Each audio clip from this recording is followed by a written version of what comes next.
FORA.tv. The world is thinking. Because I'm seriously worried at this point. As we said, traditionally, you know, the war, the economy, all these things would make you think the Democrats have an advantage. And yet, I really think the Republicans are doing a better job, like media-wise. So they're getting to people. So I guess my question is, it seems to me from what I've heard, if you ask some people in the Midwest, the not as well-informed people, is what I'm saying, not the well-informed people, they say, why are you voting Republican? And they say, because I love America. And like, well, you know, issues, what issues? Like, because I love America, and I like God, and I'm religious. And the Republicans have done that so well. They've got the sound bites, they've got this core values. And it seems like the Democratic message, in a lot of ways, is a lot more nuanced. It's, well, you know, if you look at, you know, how people view us from overseas, and that's important to America, blah, blah, blah. And it's a lot of blah, blah, blah. So how do we respond to that? I mean, how do the Democrats kind of get that message out and start getting control back over the process? It seems like the Republicans are running, from my perspective, it seems like the Republicans are much better.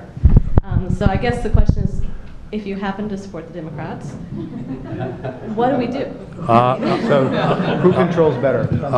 I would say that you don't have anything to be worried about. If the Republicans are going to talk about the kinds of things you've been citing, which in the past did seem to prove effective with centrist voters, so you know the windsurfing ad, Senator Kerry as being out of touch with mainstream America, the Swift boat ad. Yeah, that worked fine when people were pretty much content and they didn't feel like the world was just crashing down on them. I'm afraid that this election is a very different scenario, and that people do feel a real sense of imminent doom, economic doom.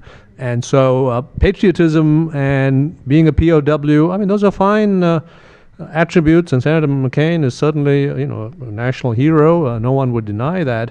But what's he going to do about outsourcing? People want to know. What's he going to do about health care? And why did he vote with President Bush 90% of the time? That's going to be the soundbite from the Democratic side, and I would predict that that's going to be a very effective soundbite. I would add one thing. I think Shanto's exactly right. And I would just add that some of what we saw the last 6 weeks or so was, you know, what a colleague of mine has termed the Obama fatigue. The media has a tendency to get behind somebody who's got the momentum and go and go and go and cover. And early in 2007, Hillary Clinton was that momentum. Then suddenly Obama started winning some of the primaries, and he started getting more coverage, getting way more coverage than McCain. Everything was about Obama. We have never seen the kind of gap in coverage between two candidates as we saw between these two this year. That happened a little too early for Obama. So people they knew his message, they heard his story, they've heard the change thing, they've seen the videos, et cetera, et cetera. And they kind of wore off, you know, the thrill, the excitement. And so we started to see a closing of some of that gap in the numbers. But I think where we are come general election is exactly what Shanto said, and we've already started to see the gap start to emerge somewhat again.